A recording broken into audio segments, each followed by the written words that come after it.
Olá, galerinha, nós vamos começar mais uma aula falando sobre ligações químicas. Ligações é um conceito muito importante para a gente estar depois estudando sobre ácido e base e formação das substâncias. Primeira coisa a se pensar é por que os átomos eles se ligam. Aí a gente pode observar que a intenção é alcançar a estabilidade, é ficarem mais estáveis. E essa estabilidade vem através da oportunidade de se atingir a regra do octeto. Então, os átomos eles se tornam estáveis quando eles adquirem 8 elétrons na camada de valência. A gente sabe que o hélio ele fica estável apenas com 2 elétrons. Então, tem alguns elementos que se estabilizam com 2 e os demais com 8 elétrons na camada de valência. O que nos interessa na distribuição eletrônica de Linus Pauling é simplesmente identificar a camada de valência e quantos elétrons existem nessa camada. E isso é tranquilo se a gente observar que os principais elementos que mais utilizados são os elementos da família A.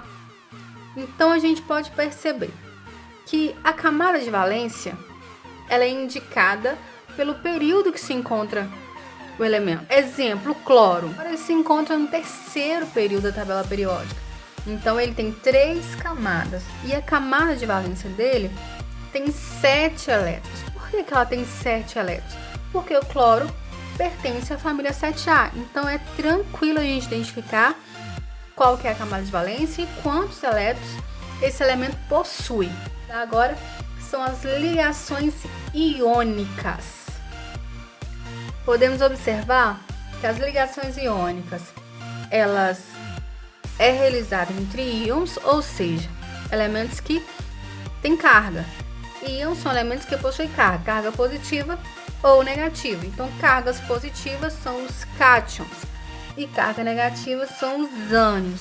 E nas ligações iônicas envolve doação e recebimento de elétrons, os quais ocorrem entre metal e ametal, ou seja, metal e não metal, e também metal e hidrogênio, que são conhecidos os hidretos. Então, os metais, eles têm tendência de doar elétrons. Os não metais têm tendência de receber elétrons. Essa interação na ligação iônica é por meio da interação eletrostática que vai formar os compostos iônicos. Nessas interações desses átomos, o número de cátions pode ser diferente do número de ânions, porém a soma das cargas positivas e negativas tem que ser 0. Sabe que o sódio ele é da família 1A, portanto ele tem 1 elétron, e o cloro é da família 7A, então ele tem 7 elétrons. O sódio, por ser metal, tem tendência de doar elétron e o cloro tem tendência de receber. Esses se estabilizam com uma unidade apenas, formando assim o NaCl, o cloreto sódio, que é o nosso sal de cozinha. Porém, quando eu pego o magnésio, que é da família 2A, ele tem 2 elétrons para doar.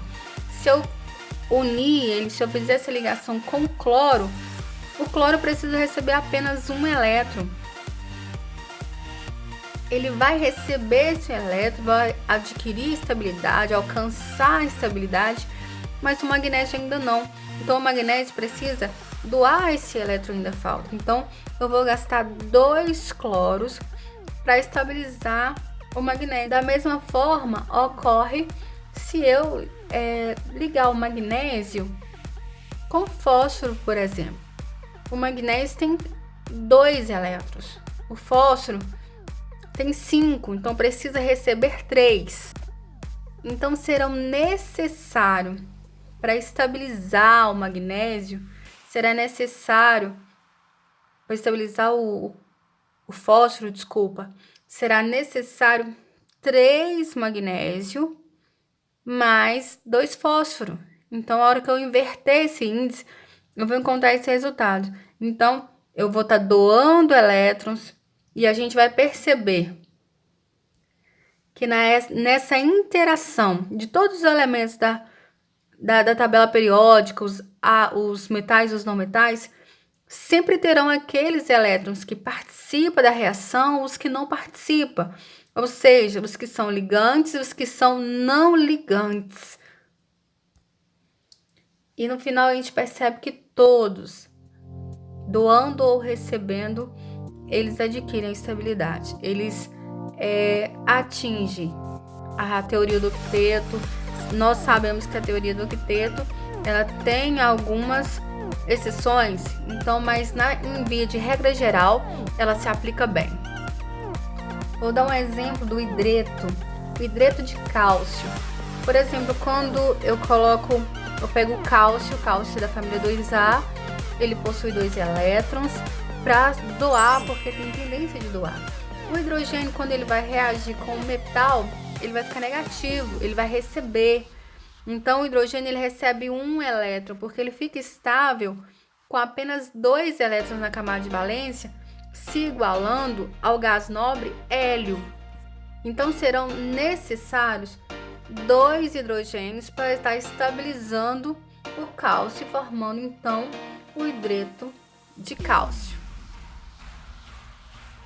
Então, atenção, pessoal, você tendo conhecimento da camada de valência do átomo, você vai saber com qual átomo, qual a condição para se ligar a um outro elemento. É bem tranquilo ligações químicas.